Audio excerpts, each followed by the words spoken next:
Sumatera Utara hari ini sore kembali menjumpai Anda untuk edisi Rabu 8 November 2023. Kali ini bersama kami saya Lukman Hakim Storus. Dan saya Anissa Redi. Seperti biasa pemirsa, tim redaksi kami telah menghimpun sejumlah informasi aktual seputar Sumatera Utara untuk Anda.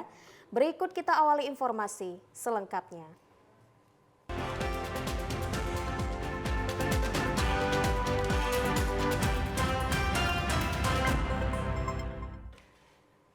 Saudara, polisi mengungkap sindikat peredaran gelap narkotika jenis sabu-sabu di Labuan Batu Selatan dengan meringkus 14 orang tersangka dan 1 residivis. Untuk memutus mata rantai peredaran gelap narkotika jenis sabu, Satres Narkoba Polres Labuan Batu Selatan menggelar operasi dari tanggal 23 Oktober hingga 5 November 2023 lalu, bekerja sama dengan Polsek Jajaran. Operasi selama 23 hari tersebut berhasil meringkus 14 orang tersangka sebagai pengedar, pemakai bahkan jaringan antar kabupaten dan sudah pernah menjalani hukuman dengan kasus yang sama. Adapun barang bukti yang berhasil diamankan dari para tersangka berupa 39,24 gram sabu, 5 unit sepeda motor jenis bebek, 10 HP dan uang tunai sebesar Rp1.825.000 serta ke-14 tersangka diringkus di tempat berbeda. Kasat Narkoba Polres Labuan Batu Selatan AKP Endang R. Ginting dalam konferensi pers menyampaikan bahwa ada pengungkapan 11 kasus, 2 pengguna dan 11 orang merupakan jaringan pengedar narkoba. Sedangkan 1 orang residivis merupakan jaringan antar kabupaten Labuan Batu dan Labuan Batu Selatan serta Tapsel. Dari 11 kasus yang kita ungkap ini, ada 10 kasus merupakan jaringan pengedar dan 1 kasus merupakan penyalahguna. Ini salah satu ada yang residivis itu merupakan jaringan antar kabupaten dari Labuan Batu Selatan dan ke Tapsel. Para tersangka akan dijerat dengan pasal 114 ayat 2, subsidiar pasal 112 ayat 2, junto 132 ayat 1, Undang-Undang Nomor 35 Tahun 2009 tentang narkotika dengan ancaman hukuman minimal 5 tahun penjara.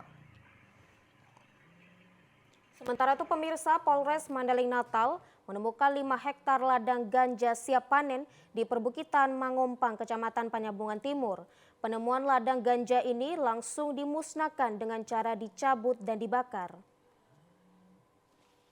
Puluhan personil Polres Mandaling Natal mencabuti batang pohon ganja yang ditemukan di lereng perbukitan Mangompang, Kecamatan Panyabungan Timur, Kabupaten Mandaling Natal. Batang pohon ganja yang ditemukan petugas sebanyak 5 hektar tersebut rata-rata berusia 6 bulan atau sudah siap panen. Sebanyak 50 batang pohon ganja yang dicabuti petugas dikumpulkan, kemudian dibakar menggunakan bensin. Kapolres Mandaling Natal, AKBP Reza Akbar Sidik mengatakan penemuan ladang ganja ini merupakan tindak lanjut dari banyaknya kasus penangkapan tersangka narkotika golongan 1 jenis ganja kering yang berasal dari Kecamatan Panyabungan Timur, Mandaling Natal, sehingga dilakukan penyidikan untuk menelusuri perbukitan di Kecamatan Panyabungan Timur. Namun di lokasi penemuan ini, petugas tidak menemukan pemilik ladang ganja. Diduga mereka telah mengetahui kedatangan petugas. Natal berhasil memusnahkan sebanyak kurang lebih 50.000 batang dan dengan berat kurang lebih 15 ton ganja yang siap panen yang berusia kira-kira 5-6 bulan dan tinggi tanaman setinggi kurang lebihnya 2 meter.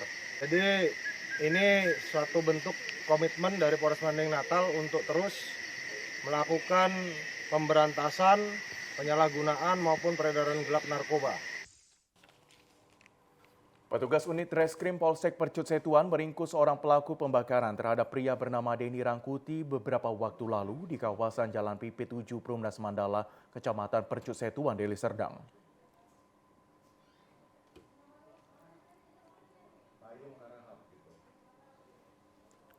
Inilah kondisi korban Denny Rangkuti setelah menerima kekerasan dengan dibakar oleh salah seorang temannya di kawasan Jalan Pipit 7 Perumnas Mandala.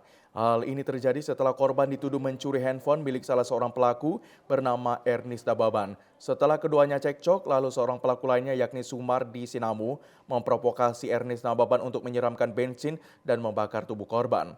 Pasca kejadian, korban langsung dilarikan ke rumah sakit terdekat oleh warga dan mengalami luka bakar sebesar 80% di sekujur tubuhnya. Selang beberapa hari, korban kemudian dinyatakan meninggal dunia akibat luka bakar tersebut. Wakapolsek Percut Setuan AKP Masagus Dwi Zailani mengatakan pelaku Sumardi Sumarno ini sempat akan berupaya kabur dan melawan petugas saat akan diamankan.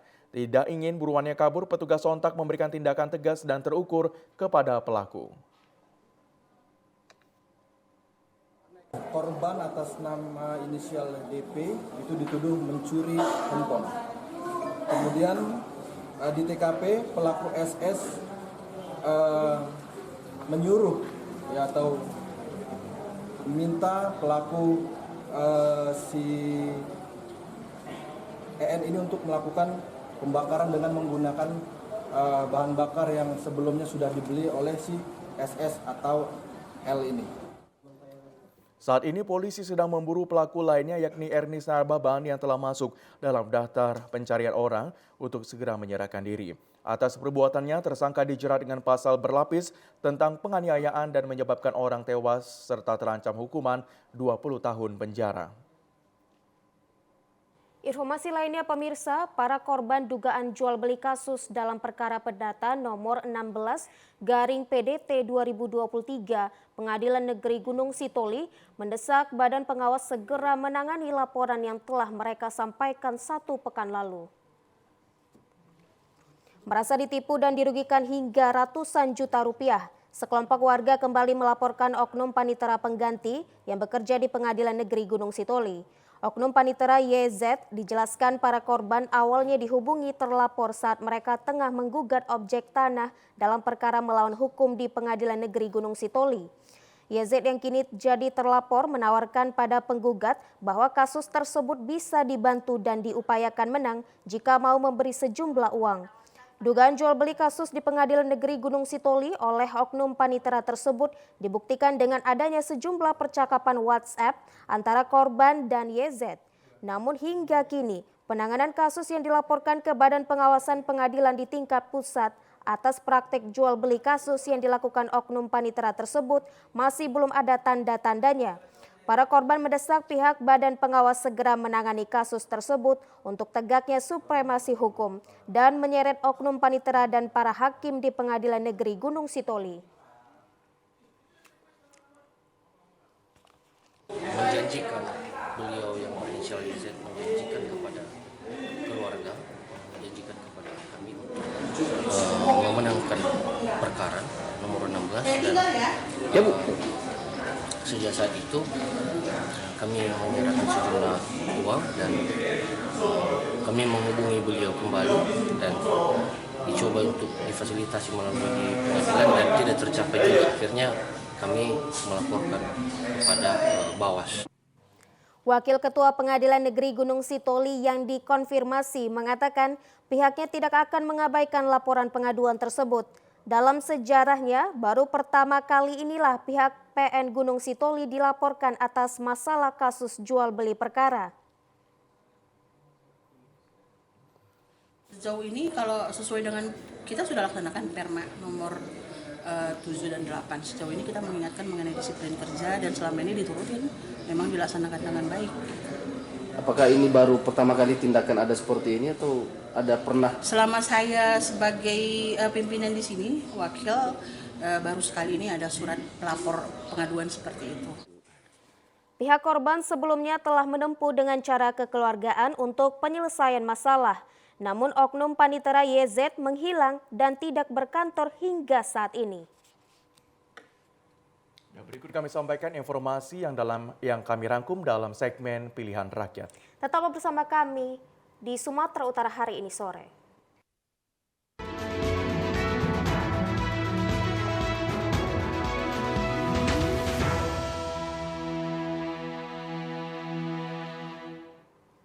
Pemirsa, jadwal pemilihan umum tahun 2024 saat ini telah memasuki tahap awal masa kampanye. Sementara diharapkan kondisi keamanan dan ketertiban masyarakat tetap kondusif tanpa gangguan.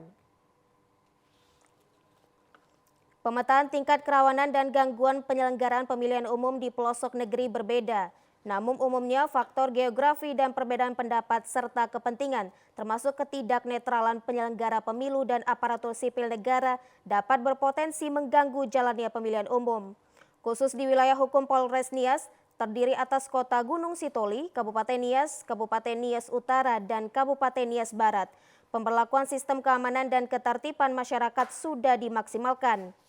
Jajaran personil TNI Polri seperti Babin Kamtibmas dan Babinsa kini berada di tengah masyarakat bersama para penatua agama dan tokoh adat bersosialisasi mengenai etika politik yang baik dan benar melalui komunikasi sosial yang berlangsung di lokasi yang berbeda. Masyarakat diminta tetap menghormati masa kampanye yang dilakukan peserta pemilu untuk mendapatkan dukungan dan simpatisannya. Semua perbedaan yang ada hendaknya tidak menjadi pemecah belah bangsa, melainkan selalu mewujudkan rasa aman dan nyaman atau Kamtibnas yang tetap kondusif. Bahwa di tahapan-tahapan awal ini kami sudah mulai mengedepankan personil-personil kami untuk bersentuhan khususnya dengan masyarakat maupun bakal calon, di mana Babin Kamtibmas, fungsi intelijen ini kami kedepankan. Sehingga kita bisa menyampaikan, menghimbau kepada masyarakat untuk sama-sama kita menyelenggarakan pemilu ini benar-benar berkualitas nanti ke depannya. Sehingga tidak ada penyalahgunaan atau pelanggaran-pelanggaran yang terjadi. Itu harapannya. Meskipun kesiapan aparat keamanan TNI Polri mengawal pelaksanaan pemilu cukup maksimal, tetapi peran serta masyarakat jauh lebih diharapkan untuk meredam setiap potensi gangguan pemilu. Badan Pengawas Pemilu Kota Sibolga melakukan monitoring terhadap sejumlah alat peraga sosialisasi milik para caleg partai peserta pemilu 2024 yang dinilai menyalahi aturan PKPU nomor 15 dan nomor 20 tahun 2023. Dari monitoring alat peraga sosialisasi yang dilakukan Bawaslu Kota Sibolga, di beberapa lokasi di Kota Sibolga ternyata masih banyak ditemukan sejumlah pelanggaran. Di antaranya terdapatnya bahasa ajakan dan dukungan yang tercantum dalam spanduk maupun baleho milik para caleg.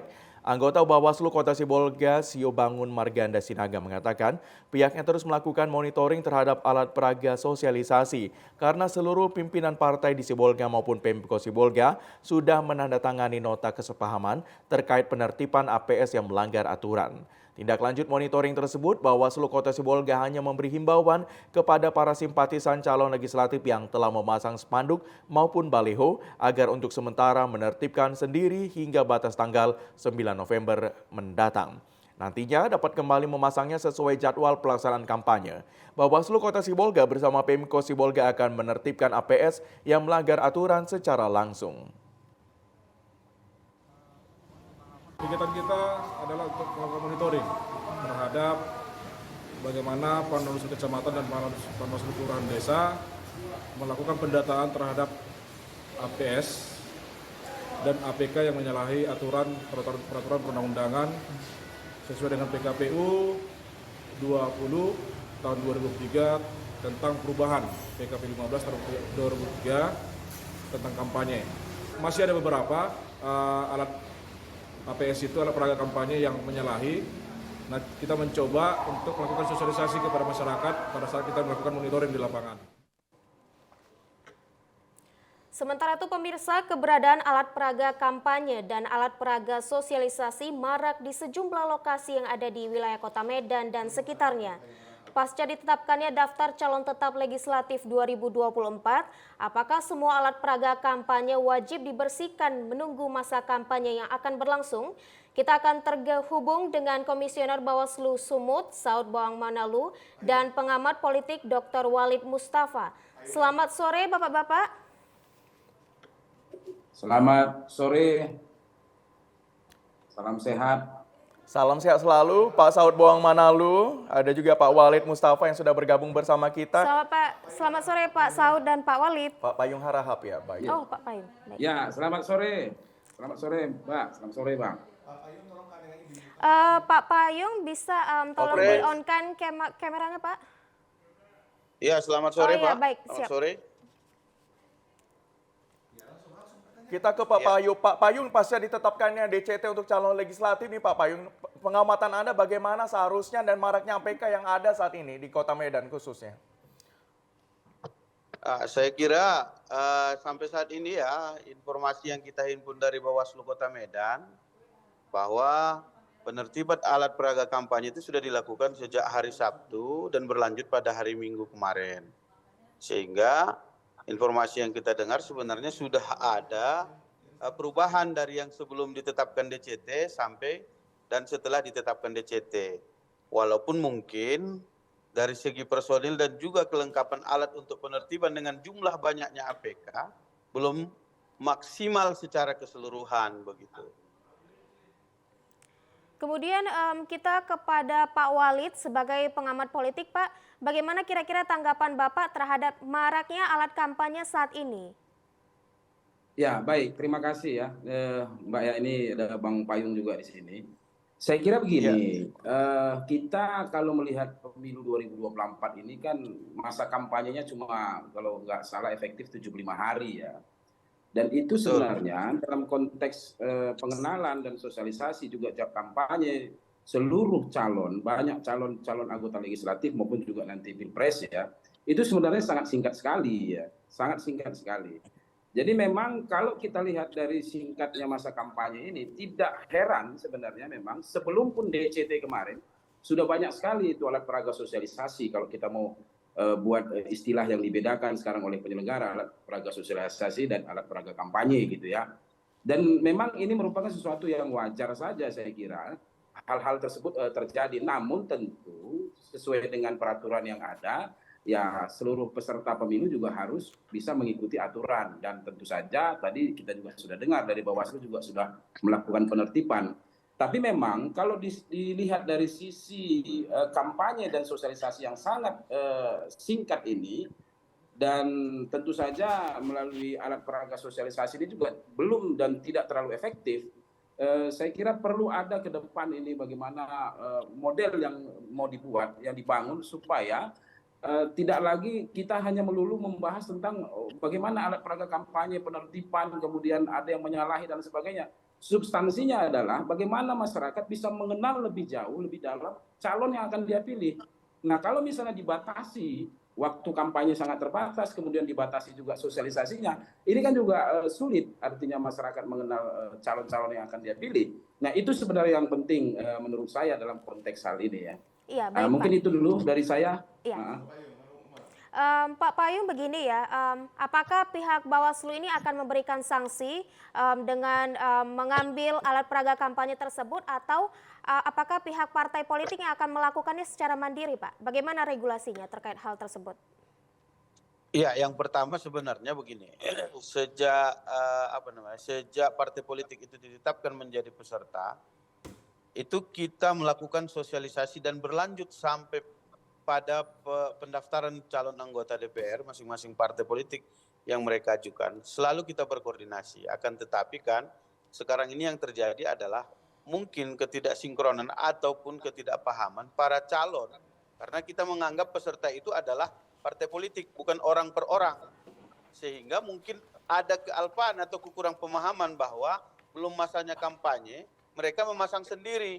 Atau bahkan juga mungkin setiap caleg itu sendiri memberikan berupaya untuk memanfaatkan dengan momen-momen yang ada begitu. Itu yang pertama. Yang kedua, dengan penertiban kemarin yang sudah kita lakukan, bahwa APK itu sebenarnya ditertibkan oleh pihak pemerintah Kota Medan bersama Bawaslu. Mana yang menyalahi dan yang tidak sesuai atau yang disebut dengan yang alat peraga kampanye. Sementara sekarang kan belum masanya kampanye. Nah, kalau mereka menertibkan sendiri boleh juga, silahkan. Nanti pada saat masa kampanye dipasang lagi juga boleh di tempat-tempat yang boleh. Begitu. Jadi dengan alat peraga kampanye yang sudah kita tertibkan juga boleh diambil kembali oleh partai politik atau calegnya yang bersangkutan sendiri. Begitu dia, Mbak.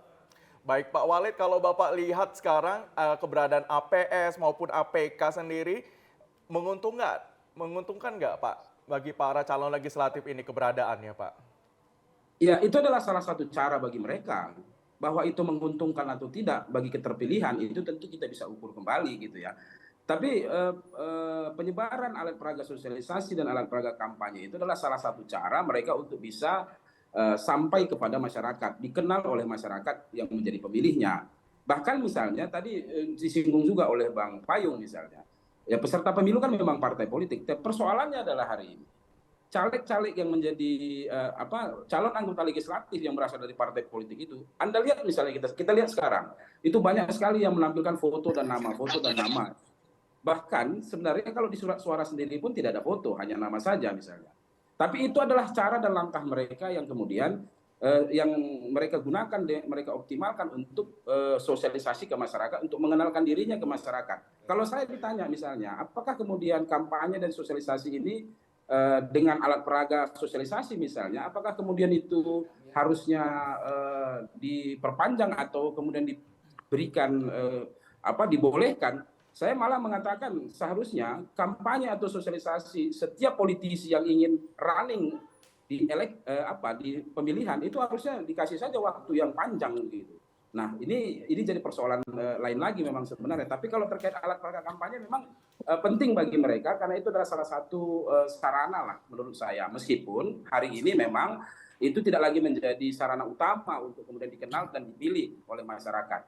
Seperti itu, Bang. Baik Pak Payung, apakah mungkin ada peraturan khusus bagi partai politik yang ingin memasang APK? Apakah mungkin bisa di semua tempat atau mungkin ada beberapa tempat yang dikecualikan, Pak? Begini dia Mbak, sebenarnya ada perbedaan antara APS dan APK. Apa yang disampaikan oleh Bang Khalid tadi bahwa APS itu adalah alat peraga sosialisasi yang sampai saat ini sebenarnya masih ada bertebaran di beberapa tempat. Karena di situ tidak ada ajakan untuk memilih, dia hanya sebatas sosialisasi partai politiknya. Nah yang kedua adalah APK, alat peraga kampanye. Nah ini sebenarnya yang ditertibkan. Oleh karena itu sebenarnya APK ini juga memang masih ada mungkin yang terpasang. Nah terkait dengan pertanyaan Mbak tadi bahwa sebenarnya saat ini yang menjadi permasalahan itu adalah terutama terhadap alat peraga kampanye itu, begitu dia Mbak. Apakah mungkin ada larangan di tempat tertentu, misalnya di tempat ibadah begitu Pak? Oh, kalau itu sudah pasti Mbak, bahwa tempat-tempat yang dilarang melakukan pemasangan APK itu sudah jelas. Fasilitas pendidikan, tempat ibadah seperti masjid, gereja, vihara, yang kedua fasilitas kesehatan seperti yang milik pemerintah maupun yang bukan milik pemerintah, itu termasuk tempat-tempat yang dilarang. Juga seperti di pohon, di taman milik pemerintah, dan juga di tiang telepon, tiang listrik, dan sebagainya, Mbak. Itu adalah tempat yang memang dilarang sampai saat ini. Baik, Pak. Baik, Pak Walid, kalau Pak Walid menanggapi dari statement dari Pak Payung dari Bawaslu, seperti apa Bapak melihat bentuk pengawasan yang sudah dilakukan oleh Bawaslu terkait dengan APK ataupun APS ini, Pak? Ya, saya kira terkait dengan APK tentu Bawaslu punya kewenangan untuk kemudian menertibkannya ya. Namun kalau saya secara pribadi ya, mungkin dari kajian kepemiluan yang saya geluti dalam beberapa kali pemilu, sepertinya memang kita harus memberikan ruang yang lebih luas kepada calon-calon anggota legislatif ataupun misalnya dalam konteks pemilu itu agar punya waktu yang lebih lama. Mungkin sekarang saya mengapresiasi ada pembedaan antara APS dan APK.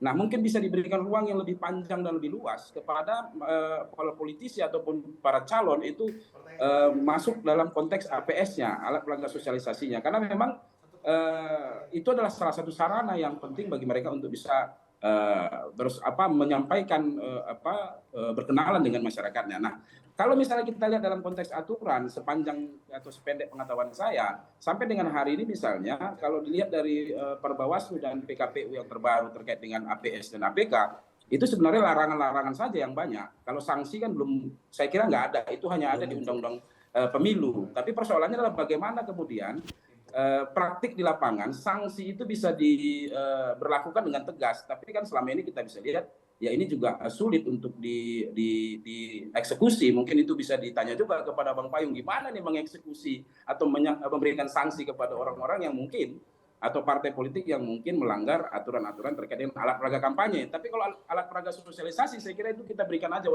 ruang yang lebih luas gitu. Mungkin seperti itu, Bang. Baik Pak, kepada Pak Payung terakhir, Bagaimana Pak Ya. peraturannya? Mungkin banyak anak-anak milenial yang misalnya anak SMA yang sudah 17 tahun ke atas ataupun mahasiswa, apakah APK tersebut tidak boleh dipasangkan di sekolah SMA ataupun universitas, Pak?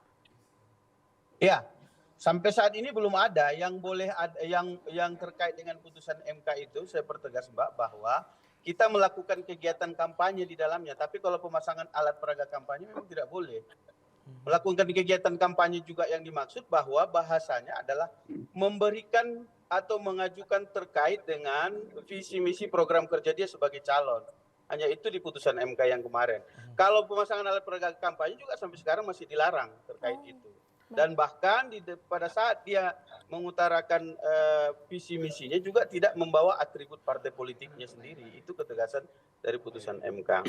Selanjutnya juga sebenarnya saya sepakat ya. Tapi karena kami memang ruangnya apa yang disampaikan oleh Bang Walid tadi bahwa memang kalau dari durasi kampanye ini memang terlalu singkat. Tapi memang bagi kami khususnya Bawaslu Provinsi ini kan menjalankan aturan. Karena 2019 kalau kita ingat memang cukup panjang juga waktu berkampanyenya. Nah ini di 2024 ini agak lebih singkat.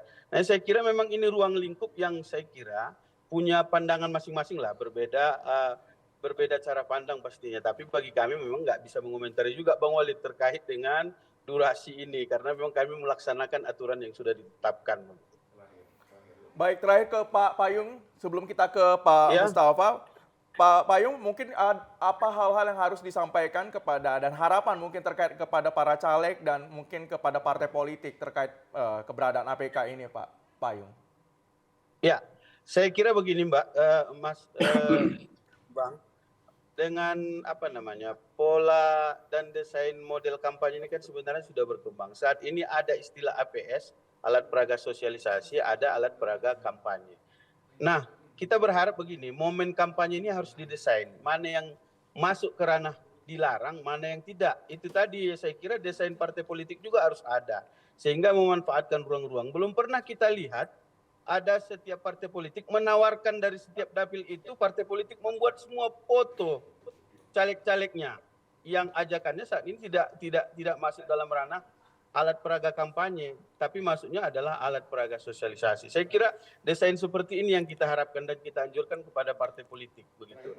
Yang kedua juga memanfaatkan momen-momen ini untuk semaksimal mungkin agar partai politik berkompetisi dengan aturan yang sudah ada. Jangan justru melanggar aturan begitu, sehingga kontestasi peserta pemilu 2024 ini memang ada desain yang lebih kreatif dalam melakukan dan memanfaatkan sehingga tidak bersinggungan dengan aturan, begitu dia Bang. Baik, terakhir kepada Pak Walid, sebagai pengamat politik, bagaimana kira-kira himbauan Bapak terhadap masyarakat atas kebijaksanaannya dalam menyikapi APK-APK yang ada di jalanan ataupun di ruang publik seperti itu Pak?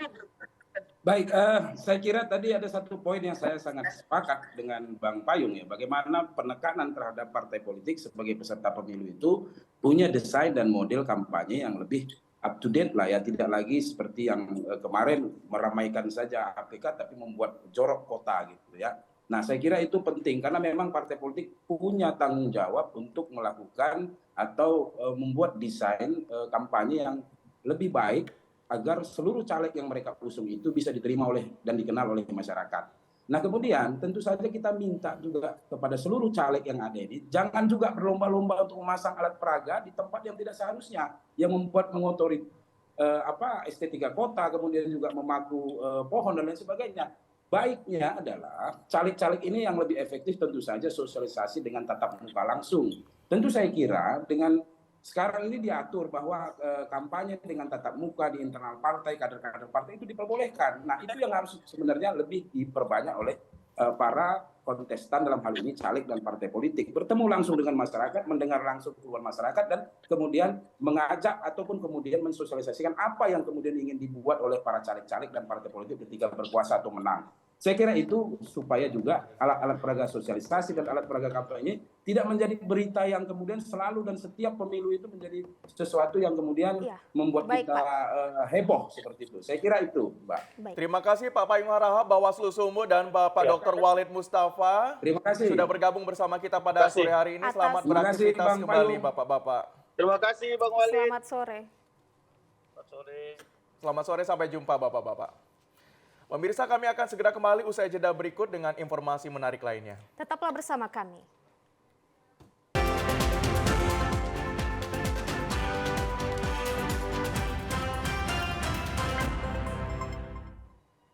Terima kasih Anda masih di Sumatera Utara hari ini. Pemirsa, Persatuan Wartawan Indonesia PWI Sumatera Utara menggelar uji kompetensi wartawan angkatan 59 dan 60 tahun 2023. Pada kegiatan UKW tersebut diharapkan para wartawan bisa meningkatkan kualitas dan skillnya dalam membuat suatu berita.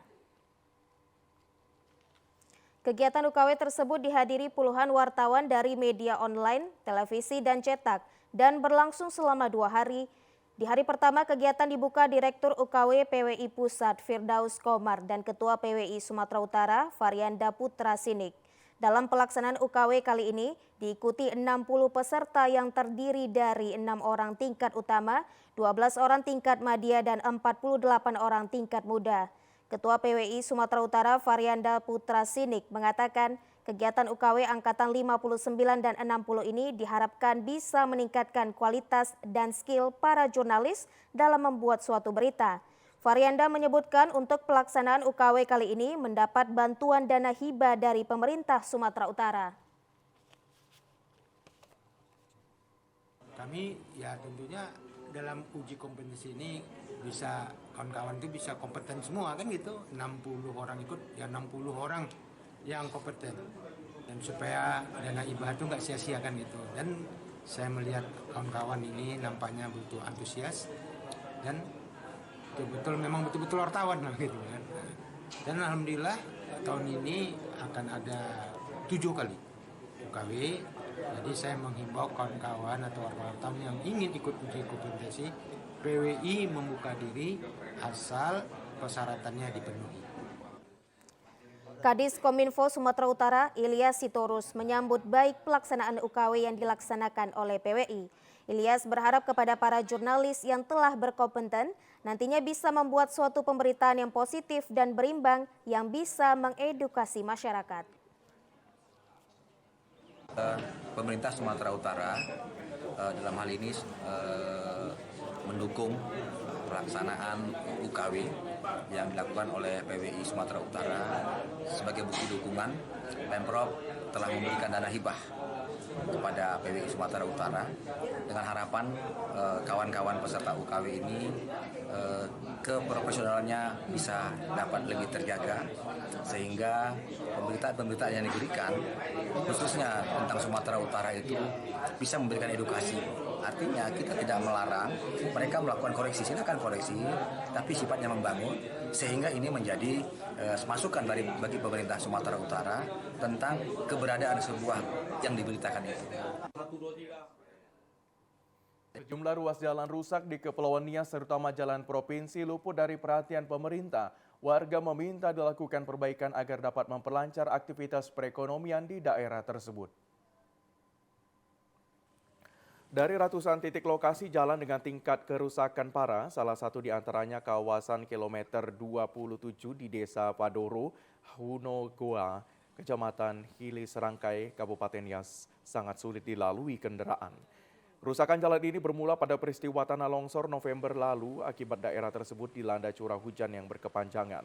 Meskipun pemerintah Provinsi Sumatera Utara telah berkali-kali mendatangi lokasi, termasuk berkomunikasi kepada warga untuk meminta partisipasinya merelakan lahan kebun yang dilalui. Lokasi pembangunan jalan alternatif, namun program perbaikan itu hingga kini belum menjadi kenyataan. Sementara kerap terjadi lumpuhnya aktivitas lalu lintas, termasuk terganggunya perjalanan warga dan siswa saat akan melintasi titik jalan rusak tersebut. Sulit melintasi? Iya, sulit itu apa? Jalan sini, apa itu agak becek anu ya? Iya. Lalu udah lama terjadi? Udah berapa tahun itu? Udah berapa bulan? Iya, udah berapa bulan ini. Terus ini. Apa yang kamu harapkan dari pemerintah? Agar pemerintah bisa perbaiki jadi. Selain di Hili, serangkai Kabupaten Nias terdapat sejumlah titik jalan berlubang. Kerusakan jalan yang cukup parah terjadi di wilayah Kabupaten Nias Utara. Lokasinya tersebar di 3 kecamatan yakni Tuhamberua, Sawo, dan Kecamatan Lotu. Ribuan warga yang melintasi ruas jalan ini setiap harinya untuk berbagai urusan, namun banyak warga setempat mengeluh agar perbaikan jalan rusak segera dilakukan.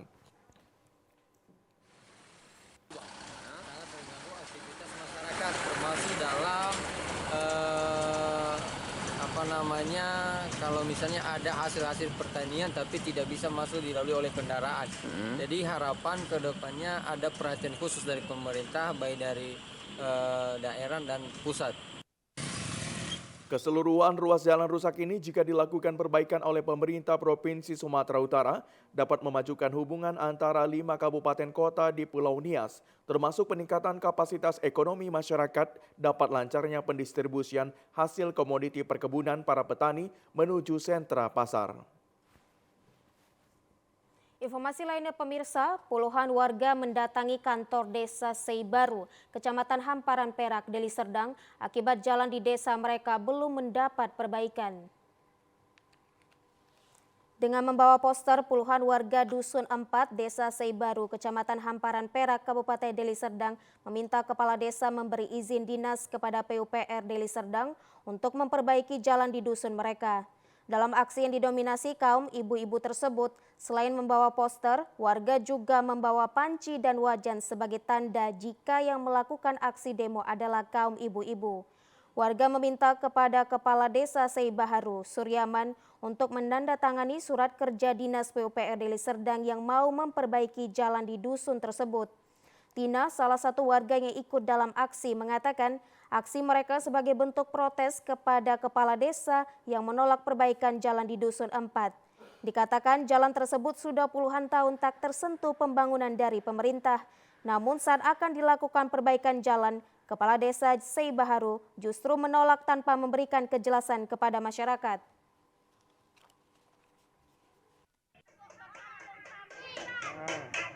Tidak diizinkan, hanya tanda tangan pun Kepala Desa tidak mau. Apa mau Kepala Desa ini sekarang? Dia Kepala Desa kami kan? Nah, jadi kami mau minta tanda tangan kepada siapa? Kalau kepada Kepala Desa. Alat berat itu untuk apa, Kak? Untuk menyorot jalan. Kemudian?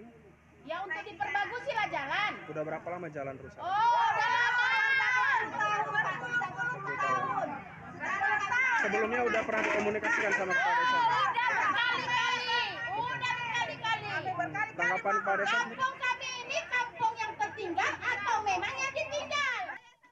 Setelah menyampaikan orasinya, warga membubarkan diri dan berjanji jika dalam 1 pekan tidak ada pengerjaan jalan tersebut, warga akan kembali melakukan aksi demo dengan melibatkan massa yang lebih banyak. Saudara, berikut kami sampaikan informasi perakiraan cuaca di sejumlah daerah di Sumatera Utara dari Badan Meteorologi, Klimatologi, dan Geofisika Wilayah 1 Medan berlaku hari Kamis 9 November 2023. Halo Sobat BMKG, senang sekali saya Lestari Irene Purba menyapa Sobat BMKG dimanapun berada untuk menyampaikan update informasi perakiraan cuaca dan titik panas untuk wilayah Sumatera Utara untuk hari Kamis 9 November 2023. Pagi hari cuaca diperkirakan berawan untuk seluruh wilayah Sumatera Utara dan berpotensi hujan dengan intensitas ringan di wilayah Sibolga, Tapanuli Selatan, Mandeling Natal, Nias Utara, Gunung Sitoli, Nias Barat, dan sekitarnya. Untuk siang hingga sore hari berpotensi hujan dengan intensitas ringan hingga lebat di sebagian besar wilayah Sumatera Utara dengan potensi hujan lebat terjadi di wilayah Langkat, Karo, Fakfak Barat, Samosir, Padang Lawas, Mandaling Natal, dan sekitarnya. Untuk malam hari berpotensi hujan dengan intensitas ringan hingga lebat di sebagian besar wilayah Sumatera Utara dengan potensi hujan lebat terjadi di wilayah Fakfak Barat, Pematang Siantar, Asahan, dan sekitarnya. Untuk dini hari cuaca diperkirakan berawan dan berpotensi hujan ringan di wilayah Nias Utara dan sekitarnya. Suhu udara di Sumatera Utara diperkirakan 17 hingga 33 derajat Celcius dengan kelembaban udara berkisar 60 hingga 98%. Arah angin bertiup dari arah barat daya hingga barat laut dengan kecepatan angin 10 hingga 30 km per jam. Tidak terpantau adanya titik panas di Sumatera Utara untuk tanggal 7 November 2023. Dihimbau kepada masyarakat yang berada di wilayah lereng timur, lereng barat, dan pantai barat Sumatera Utara untuk waspada adanya hujan dengan intensitas lebat yang disertai petir dan angin kencang yang dapat berpotensi mengakibatkan bencana hidrometeorologi seperti banjir dan longsor. Demikian perakiraan cuaca untuk hari Kamis 9 November 2023. Semoga bermanfaat dan sampai jumpa kembali.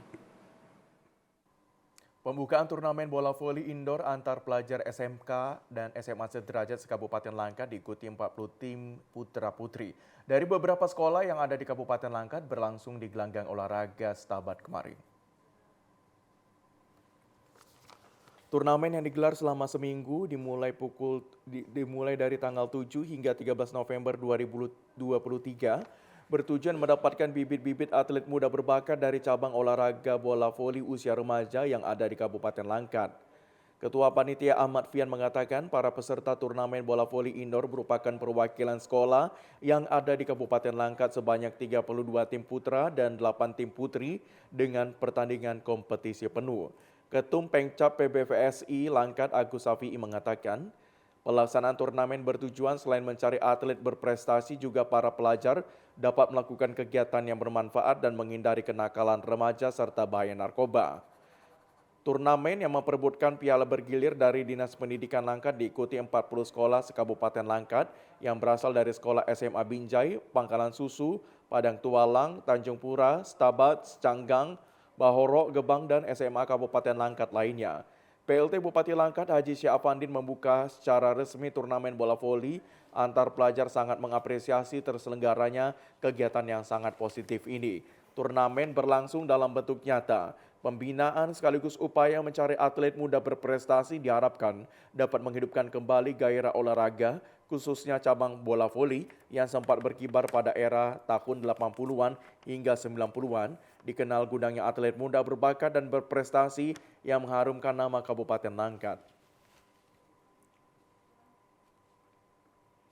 Tentunya ini satu hal yang sangat positif dan kita sebagai pemerintah Kabupaten Langkat memberikan apresiasi yang sebesar-besarnya karena memang potensi-potensi olahragawan yang ada di Kabupaten Langkat ini cukup besar, apalagi anak mudanya, dan harapan kita dari lewat turnamen ini nanti akan lahir para atlet-atlet bola voli yang nantinya tentu bisa berbicara di tingkat yang lebih tinggi lagi, baik provinsi maupun nasional, dan saya meminta nanti kepada elemen masyarakat atau panitia yang melaksanakan ini untuk agar ini dijadikan agenda untuk dilaksanakan setiap tahun.